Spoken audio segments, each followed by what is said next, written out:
What's up, guys? It's Carlisle Simmons, also known as El Gato, and today we're back with another One Piece reaction. We got episode 422. As always, follow me on all my socials at Carlisle Simmons. It would mean a whole lot to me. Subscribe, like, and comment.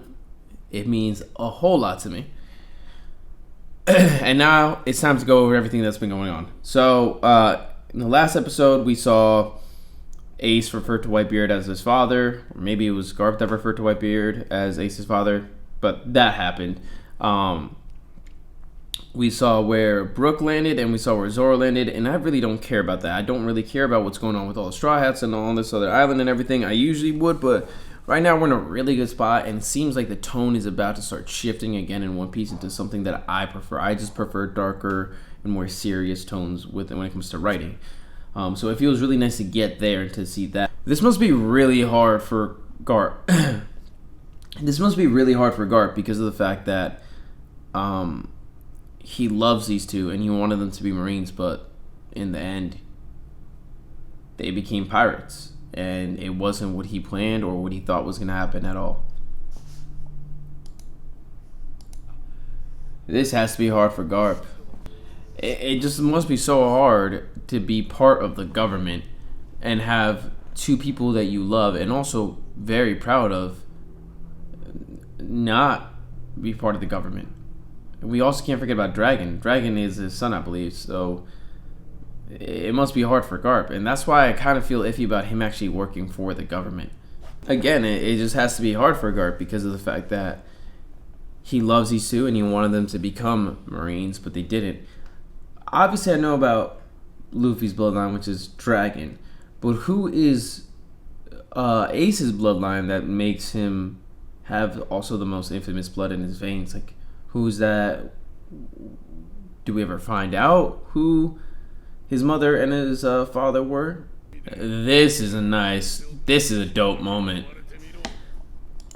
Okay, I'm really enjoying this moment between Whitebeard and Ace. I like these little flashbacks. Sometimes these little flashbacks just hit at they just hit home. But this is really cool to see. Yeah, this is awesome. That's why it's called him Song. Okay. It's funny, the difference between the struggle that Luffy is having right now with his brother and, being separated from his crew to what Robin is, which obviously she cares for Luffy already, so she's hurt that he's this hurt. But and then Boa, who obviously already cares for Luffy and is hurt to see him hurt. Her struggle right now is, oh, I love this man, I want his attention, but Luffy doesn't care about anything when it comes to love interest things. So it's funny the difference in their struggles and how things are playing out, like how serious both of their struggles are to them. Ace and Buggy were friends? I thought that Buggy was on Roger's crew. I thought him and Ace were on the same crew, and I think Ace used to fight against Whitebeard, if I'm right. I mean, I could be completely wrong. So then how did they become friends? And when did they get Buggy? Because now he's in Impel Down, and I thought the last time...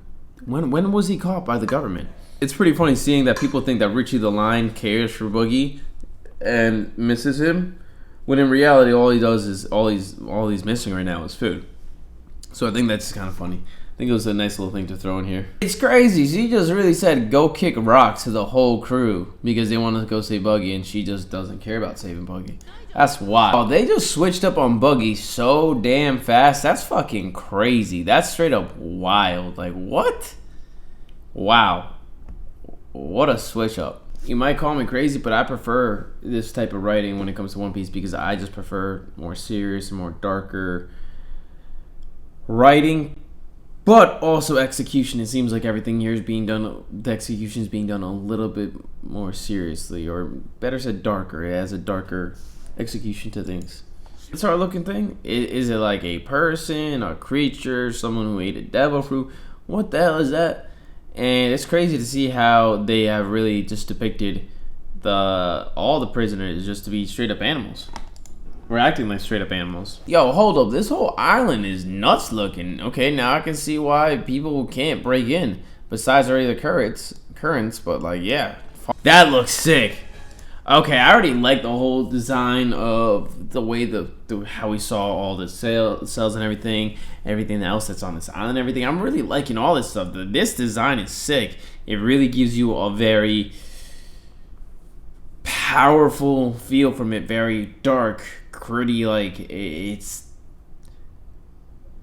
intense. Probably would be the best word. It's a very intense feeling that you get from this place. Yep, I knew things were eventually going to get bad. They're going to have to cuff Boa up and then search her so she won't be able to use her powers. I feel like that was kind of a setup by this dude right here, by the dude with Mohawk. I wonder how things are going to play out. Buggy left his cell? He already had a devil fruit. What do you mean he ate a devil fruit? He already had one. So why is this guy dressed so differently from the rest of the admirals, or just in general the Navy? That's not the usual attire. Why is that? I'm really wondering about that. And I still don't know how Luffy is gonna get out of this, or how Boa's gonna get out of this one.